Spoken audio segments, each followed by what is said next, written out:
I don't know what it is, but all today I've been possessed, not possessed, oh God forbid. I have been obsessed with twerking videos. I don't know what it is. I've just been watching these videos. Anyways, for today, I'm going to talk about the issues I went through when I went to the French embassy. As all of you know, if you have ever traveled and you're a student, you have to get a student visa, and all that happens through the Consulat Français, the French consulate, or whatever it's called. For us who do not know what France is, because I'm about to start being angry a little, it is our dear country that is in Obodoyibo, in the white man's land. Wow, that's a very racist translation, but that's what it is. So, I want to use this as a style to introduce you to one particular word, which is a pidgin English word that I'm going to write down. And that particular word of the day is Ojoro. Ojoro, O-J-O-R-O. To be honest, I don't know if this is the actual translation, but this will have to do for today. So, let me just quickly walk you through. For people who speak pidgin English, this is it's a normal word. You won't really even need anything. But for people who are not Nigerians, let me just go through a quick translation of what this is. So Ojoro is a word that's used to describe anything that's not straightforward behavior. Like, for example, if someone passes you in line, like gets in front of you, or someone like cheats through something, or someone pretty much just does something that is just a little bit sketchy.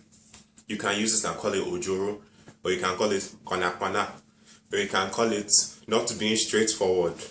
There are plenty of words, but Ojoro is the word I've decided to use. So what happened when I went to the dear French consulate, my dears, is that I decided to go. First of all, I did Ovasabi Onyibo. I read I was busy reading all of their information and everything. So I decided to go there. I get there, they're like, oh, you just have to come in, fill a form, all that jazz. But when all these things meet Nigerian situations, it's not as easy. So I went there. I was in line for 3.5 hours, standing on my dear feet. By the time I reached inside, my legs were paining me. And what was funny was there's this particular lady. I believe she was like Igbo or Calabar, or she was both, because from what she was speaking, it was a mixture or something like that. And she was selling chair for 50 naira, which I found to be hilarious. Outside an embassy, a lady is selling chairs for you to sit down outside the embassy for 50 naira. Although 50 naira is just like 30 cents if you convert it to dollars, like a third of a dollar. But still, that's not the point. So I finally get in, get to the counter. And then what the funny thing is, there are people that are now doing Ojoro to get into the line. So there are people that are in line who are not going into the embassy, but they stand there and they sell their spots. Because I got there really early. They opened at about 9:20, and I was there around that 8 o'clock. And there were already like 5 people sitting. And I was wondering who they were. But by the time we all stood up and we lined up to go in, they just disappeared. And then as I was there as well, the guy was saying, Oga, do you want spots in the front? Pretty much asking like if I want to move up to the front. And I was like, no, I was being all English. I'm like, no, I don't do that. I don't take opportunities from people. But I seriously should have though.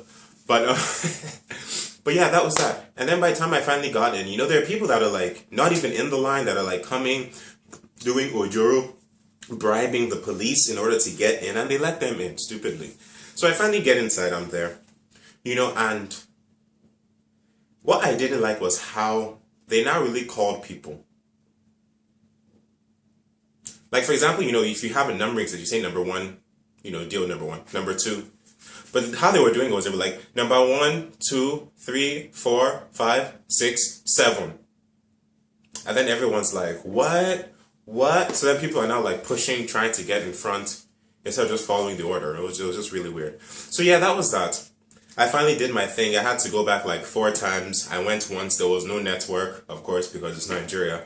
And finally went back, did my biometrics, the fingerprint stuff, and all that business. It wasn't the best experience, but it was an experience. And this is how I'm using it to define Ojoro. I actually don't know if I blocked it, but whatever.